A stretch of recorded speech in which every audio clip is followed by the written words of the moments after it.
La semaine industrielle et portuaire de San Pedro Simport a ouvert ses portes ce mercredi 7 mai 2014 en présence du ministre ivoirien du Transport, M. Gaussou Touré, parrain de l'événement. Le ministre a salué dans son allocution cette initiative qui cadre avec la politique gouvernementale de l'émergence de la Côte d'Ivoire. Mesdames et messieurs, la mission accomplie, souffrez que j'adresse mes sincères remerciements à tous ceux qui ont effectué le déplacement à San Pedro pour faire de notre semaine industrielle et portière une grande fête. Quant à vous, brave population de l'ouest de la Côte d'Ivoire, sachez que l'objectif de son Excellence Alassane Ouattara est de faire de votre zone un véritable pôle de développement qui apportera une contribution significative à l'émergence de la Côte d'Ivoire à l'horizon 2020. Il a ensuite présenté les projets de développement prévus par le gouvernement ivoirien pour la ville de San Pedro. La construction d'un nouveau terminal à conteneurs à San Pedro d'un coût de 260 milliards de francs CFA. La construction d'une plateforme logistique pétrolière. La construction d'un terminal minéralier qui coûtera 500 milliards de francs CFA. La construction de l'aéroport international de San Pedro, autour duquel sera créée une nouvelle ville futuriste axée sur le tourisme sur 1700 mètres carrés. Et ce projet nécessitera la sortie de plus de 500 milliards de francs CFA. L'investissement à réaliser par le secteur privé au niveau des commerces, des services logistiques, des centres d'exposition, des hôtels, des habitats de luxe, etc., etc. La construction du chemin de fer San Pedro-Mans, d'un coût global d'environ 500 milliards de francs CFA pour l'exploitation des minerais de fer du mont Klaoyo et du mont Gao, d'un investissement global de plus de 4 000 milliards de francs CFA, en prenant en compte bien sûr l'exploitation des minerais de fer, de manganèse et de nouveaux minerais découverts récemment. L'exploitation de l'important gisement de pétrole découvert récemment entre Sassandra et San Pedro nécessitera la mise en place d'importantes installations pétrolières.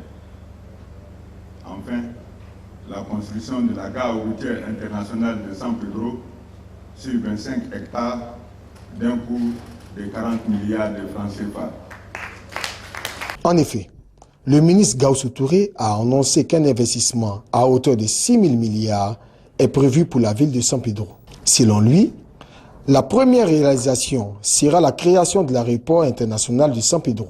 Ensuite, il a révélé que l'État ivoirien a prévu d'investir 40 milliards pour la construction de la gare routière de la ville. Concernant le port autonome de San Pedro, le parrain de la Simport 2014 a annoncé 4 000 milliards pour la construction d'un chemin de fer reliant San Pedro à Mans.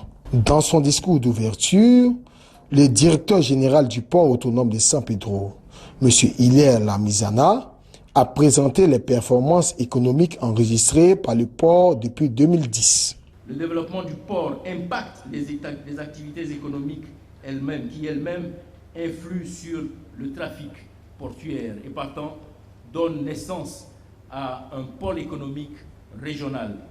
Dans cette perspective, une véritable réflexion d'ensemble s'impose pour asseoir les bases d'un développement harmonieux, surtout avec l'avènement des régions qui, à travers leurs attributions, sont chargées chacune dans sa circonscription de promouvoir en soutien ou dans le prolongement de l'État la réalisation des infrastructures de base et la facilitation de l'implantation d'un tissu économique local nécessaire à la croissance, au développement et partant à la lutte contre la pauvreté. De même, quand ceux-ci et les bailleurs de fonds qui sont ici présents est un moyen efficace de répertorier et régler les problématiques techniques, institutionnelles, financières et sociales pour un développement inclusif dans une approche participative réelle. Il a, en outre, présenté la Simport et ses atouts en souhaitant que des engagements concrets d'affaires et de vrais partenariats B2B se réalisent. À travers les 3 conférences et les 7 panels, de même que les rencontres B2B, les thématiques qui seront développées par des personnes que je voudrais ici saluer et remercier, des professionnels de leur secteur d'activité, venus d'ici, d'Afrique et d'Europe, toucheront aux problématiques d'actualité pour un développement inclusif dans une approche participative réelle.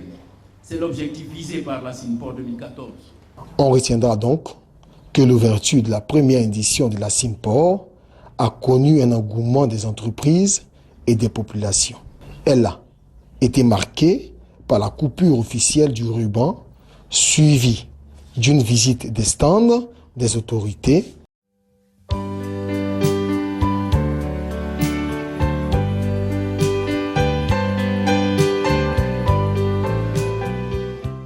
ainsi que par 2 conférences, une table ronde et un panel.